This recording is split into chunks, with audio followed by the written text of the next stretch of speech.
12 ways to use a blank piece of paper in your teaching. Nowadays, there's so much technology for teachers to use in their lessons. However, sometimes old school works fine. Even better, think about a blank piece of paper. It is such an incredible teaching material if you just know how to use it. The writer E.B. White once said, "Even now, this late in the day, a blank sheet of paper holds the greatest excitement there is for me, more promising than a silver cloud and prettier than a red wagon." I agree. And today I'd like to share with you 12 simple ways to use a blank piece of paper for almost instant class lessons. Hi, I'm David, professor, teacher, trainer, and host of this channel. Please give us a like and subscribe to help our efforts to support teachers and students. Thanks. Find in the description a link to a full post and infographic about these 12 ways to use a blank piece of paper. So, number 1, as an organizer. Graphic organizers are so handy and perfect for assessing student prior knowledge or summarizing their understanding of lesson content. Why use a prepared one when students can use a blank piece of paper, draw, and make their own? Mind maps, lists, Venn diagrams, charts, it's all possible. Number 2, as a vocabulary aid. Students can draw and label to show their knowledge and reinforce the learning of your lesson theme. Students love to draw, so you'll be set. Number 3, bookmaking. Use 4 or 5 pieces of paper, fold them hamburger style, and then staple the fold. Voila! You have a blank book. Inside, students can write their own stories, make their own books about topics, and more. Draw to add context. After, read and share and make your own student-created book library.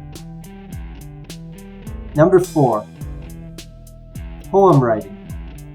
Students can write all kinds of poems using a blank piece of paper. Acrostics and cinquains are perfect for this. Students complete using their full sheet of paper to produce an easy-to-share and read poem poster. Number 5, as a whiteboard. Laminate pieces of paper or put them inside a plastic wrap. Then provide one to each student to use as a whiteboard with a dry erase marker.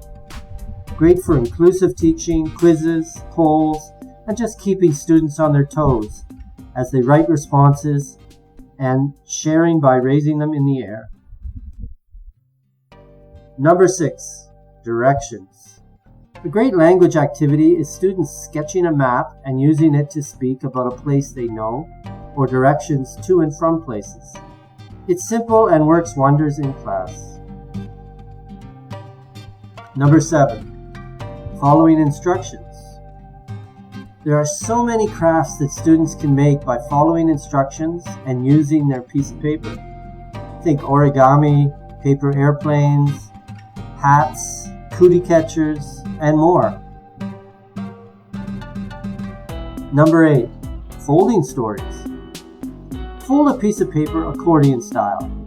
Then everyone starts a story with the same prompt, first sentence, then passes to their right or left.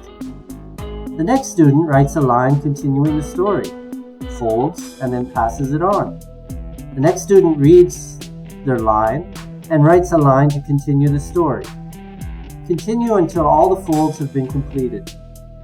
Finish by reading the full stories. They'll often be hilarious. Number 9, posters. A great way for students to summarize their learning is to make a poster. It's easy using a blank piece of paper. As a teacher, just set some guidelines of what you want included and then let students have a go. Number 10, comic writing.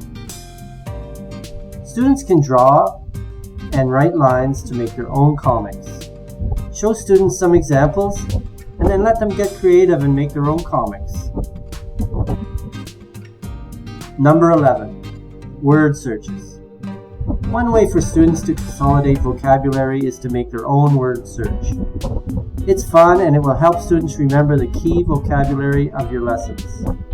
Make sure for students to write the words underneath. Once done, they share with a partner and race to see who can complete the other's word find first. Number 12. Greeting cards. There are so many occasions and holidays for writing greeting cards and sharing greetings in class. Christmas, Valentine's, birthdays, end of year, and more. Fold in half and then have students design the cover, the inside, the back, and write their own personalized greetings for a loved one, classmate, or anyone. So there you have it, a dozen simple ways to use a blank piece of paper when teaching. We hope some of them have inspired you. Again, see the link in the description for a full post with more activities. Thanks for watching.